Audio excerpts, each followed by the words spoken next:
a full restraining order against Harry. Harry, in my opinion, should be kept well away from the children and from William and Catherine. He has proved not to just betray his brother, to hurt his brother, prove that he's almost unstable with his hatred. That restraining order will be absolutely necessary. His security and his police protection will be told that man stays away from my family and my children.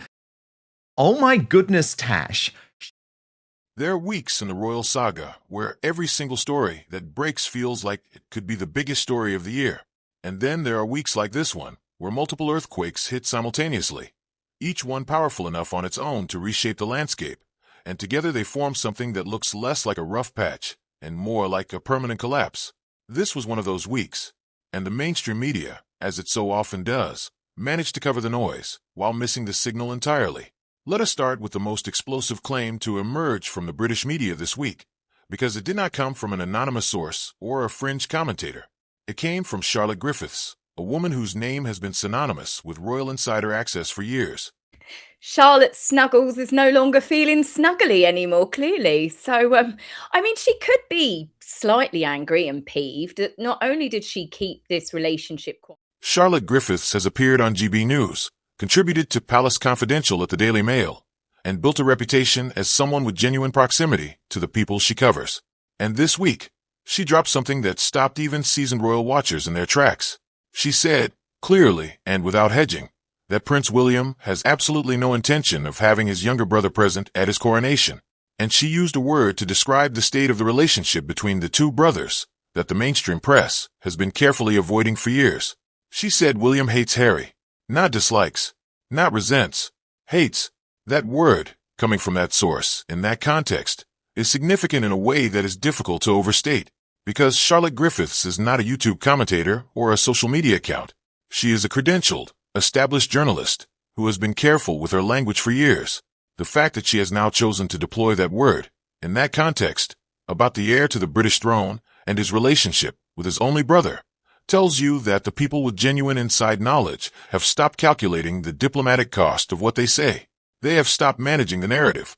They are simply telling the truth as they understand it. And the truth, as Charlotte Griffiths understands it, is that the relationship between William and Harry is not damaged.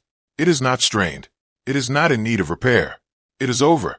And the word that describes how William feels about the man who did this to their relationship is hate. The analysis of why William would exclude Harry from the coronation goes beyond personal animosity. Career by not only calling her a liar, but by also saying in court that she obtained information illegally. Though the personal animosity is clearly real and clearly deep, there is also a security dimension that is entirely rational.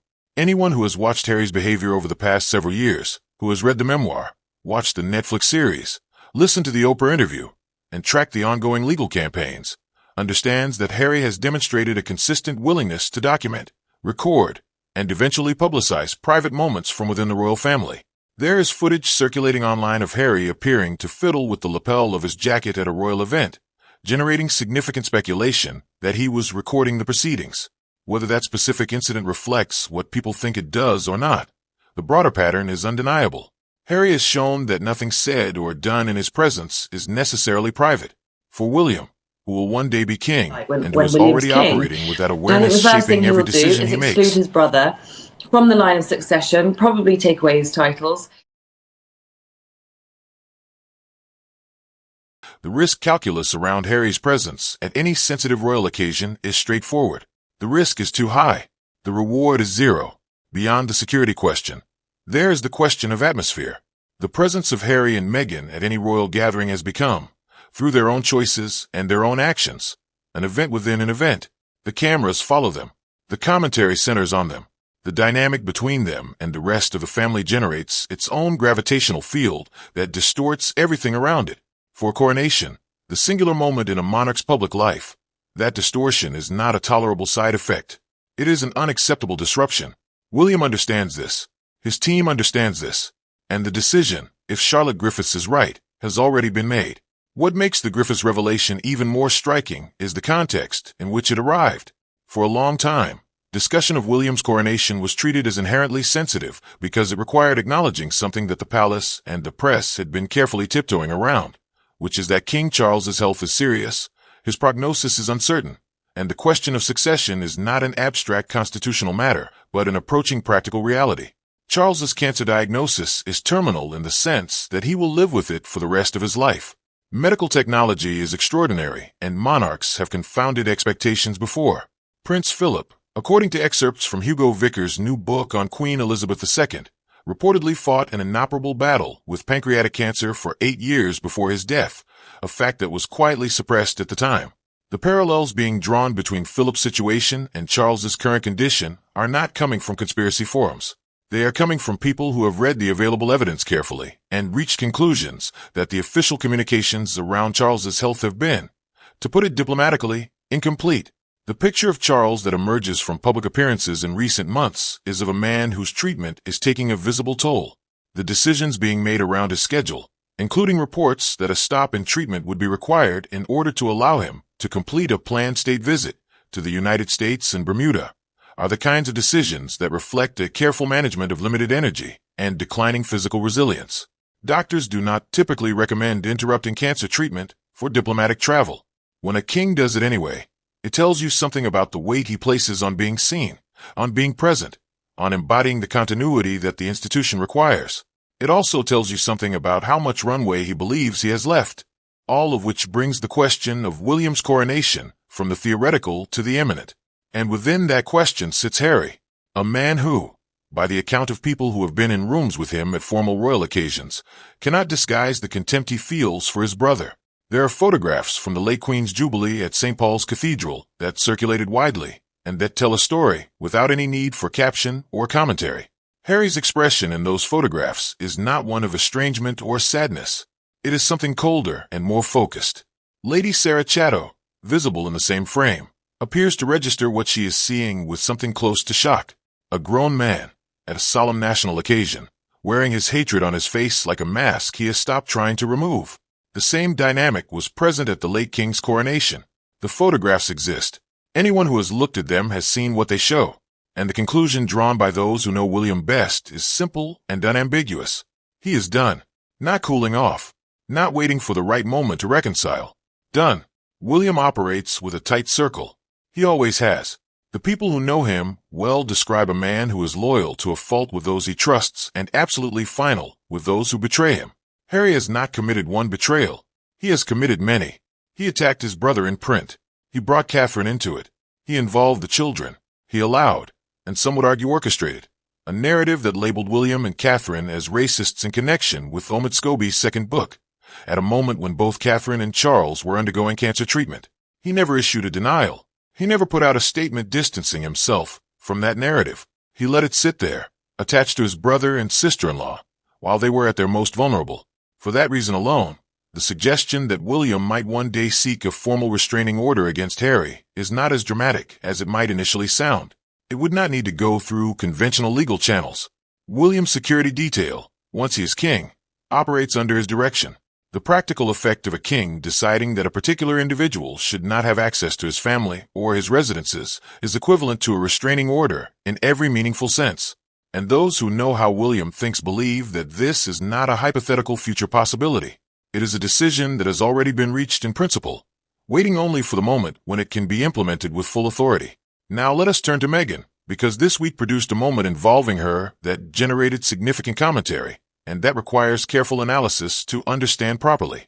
Meghan appeared at an event hosted by Ted Sarandos, the chief executive of Netflix, at his home in Santa Barbara. The event was centered around the second series of Beef, a Netflix show that has earned genuine critical acclaim and that stars Carey Mulligan, an actress with a body of work and a reputation that speak for themselves.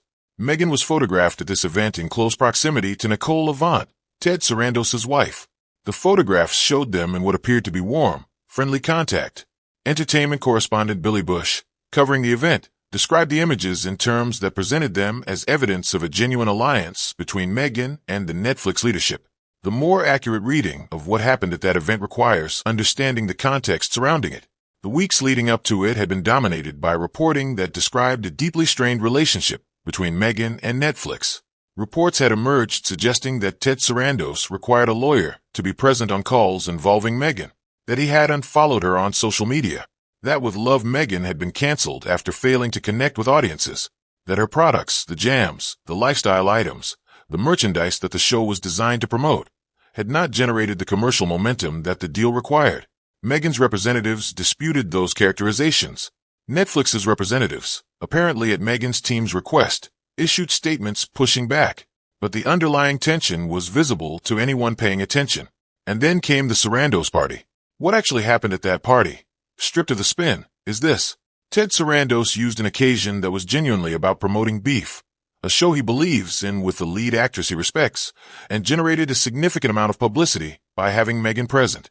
The photographs of Meghan and Nicole avant class together, of Ted laughing at something Meghan said, were exactly the images that both parties needed. Meghan needed them to signal that she still has a seat at the table. Sarandos needed them to generate column inches for a show whose second series he is invested in promoting. Both parties got what they wanted from a single evening. The question of whether any of it reflects the actual state of the relationship between Meghan and the institution that holds her production deal is a different question entirely, and the answer to that question is considerably less flattering to Meghan than the photographs suggest. The most telling detail of the entire evening is the one that did not make it into most of the coverage. Ted Sarandos never hosted a similar event for With Love Meghan, not when it launched, not during its run, not after. The show that bore Meghan's name, that was built around her identity and her brand, did not merit the kind of high-profile domestic showcase that Beef received as a matter of course. That omission speaks volumes about how Netflix actually feels about the two things, the product they believe in and the relationship they are managing. There's a third major story from this week that received far less attention than it deserved, and that is the testimony emerging from the sidelines of Prince Harry's legal case against the Daily Mail. The case has generated extensive coverage, but much of that coverage has focused on the surface drama rather than the procedural details that tell the more disturbing story. This week, a man named Glenn Mulcair gave an interview that raised questions so fundamental about the conduct of Harry's legal team that they deserve to be examined with the same rigor applied to the original phone hacking allegations. Glenn Mulcair is not a peripheral figure in this story. He was a central figure in the original news of the World Phone hacking scandal. He pled guilty. He is, as commentators have noted, a poacher turned gamekeeper, someone who crossed to the other side of the phone hacking narrative and became part of Harry's legal effort. And what he described in his interview about the process by which his witness statement was prepared is deeply troubling. He said the statement was pre-drafted, not drafted by him, reviewed by lawyers, and submitted, drafted by Harry's legal team, and handed to him to approve. He described having too much to add and too much to take out. He described the statement as representing a convenient narrative that was not an accurate one. And when he pushed back, when he sought to correct what had been written in his name, there appeared to be pressure applied to simply sign off on what had been prepared for him. What Mulcair is describing, carefully, and without quite using the most explosive available language, is a process in which witness statements in a major legal case were crafted by the legal team bringing the case, rather than by the witnesses themselves. That is not how witness statements are supposed to work. A witness statement is supposed to represent the witness's own account, in their own words, of what they know and what they experienced. When that statement is pre-drafted by one of the parties to the litigation, the integrity of the entire evidentiary process is compromised. It does not matter how the final statement reads. It does not matter whether the witness was eventually allowed to make additions or deletions. The foundational act of presenting a pre-written narrative to a witness and asking them to adopt it as their own truth is a corruption of what witness testimony is supposed to be. And the fact that this appears to have happened not once, but multiple times in the course of Harry's legal campaign is not a procedural footnote. It is a story in itself. A story about how justice is pursued, and what happens when the people pursuing it decide that winning matters more than the integrity of the process. The case's star witness made clear, under oath, that other statements in the proceedings had been faked or forged. The pattern being assembled here, piece by piece, interview by interview, is one that reflects far more seriously on the conduct of Harry's legal operation than anything the Daily Mail has been accused of in the underlying complaint. The irony is not lost on observers who have followed this case from the beginning. Harry initiated this litigation on the grounds that he had been the victim of illegal information gathering, that his privacy had been violated, that journalists and investigators had broken the law to obtain details of his private life. Those may be legitimate grievances, but the means by which he has pursued those grievances have, according to emerging testimony, involved conduct that is itself legally and ethically questionable.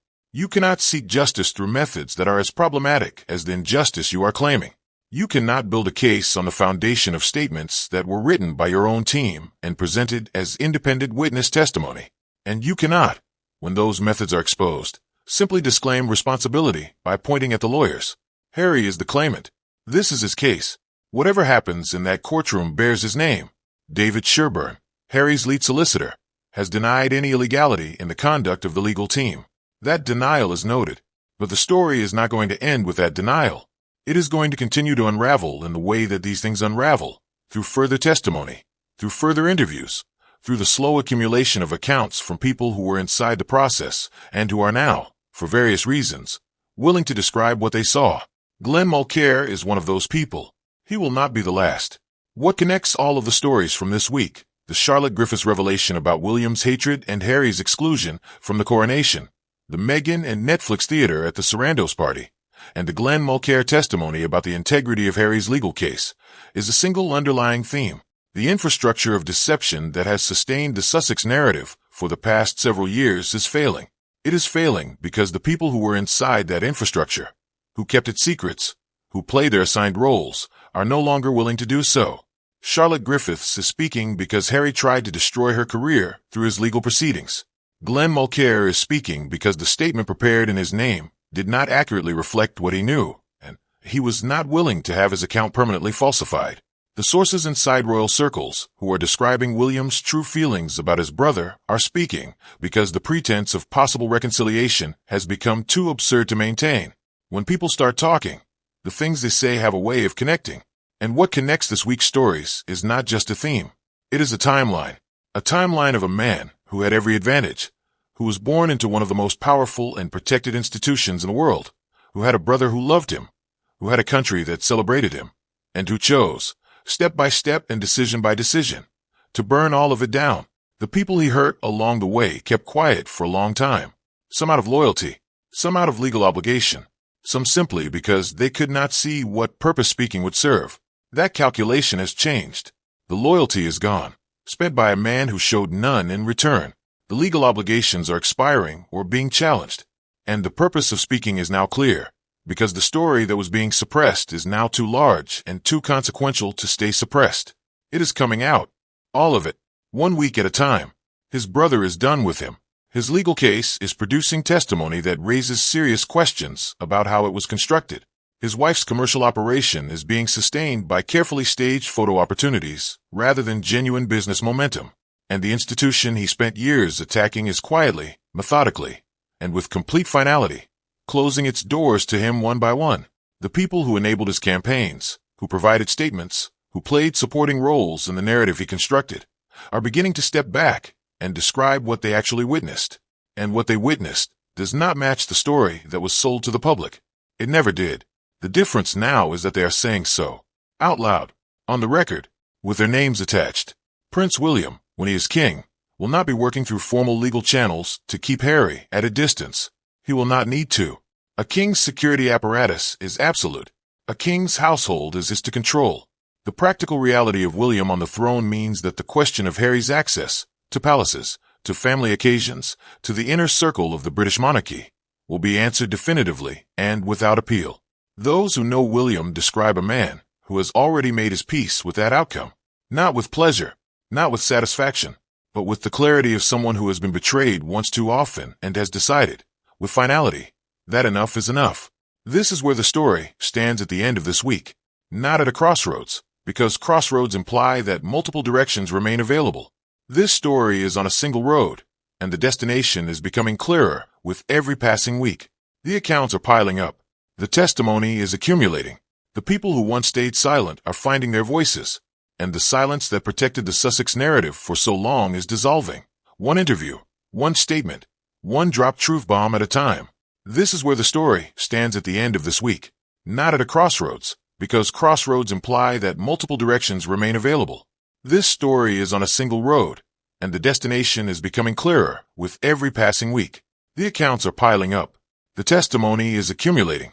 The people who once stayed silent are finding their voices, and the silence that protected the Sussex narrative for so long is dissolving. One interview, one statement, one dropped truth bomb at a time. Charlotte Griffiths said the word. Glenn Mulcair described the process, and the sources inside the palace are describing a future king who has already decided, in every meaningful sense, that the door is shut. What remains now is simply the formality of time passing until that decision becomes official, irreversible, and visible to everyone. Whatever comes next in the story, it will not look like reconciliation. It will not look like a return. It will look like a reckoning. And that reckoning, for those who have been watching this unfold from the beginning, is long overdue.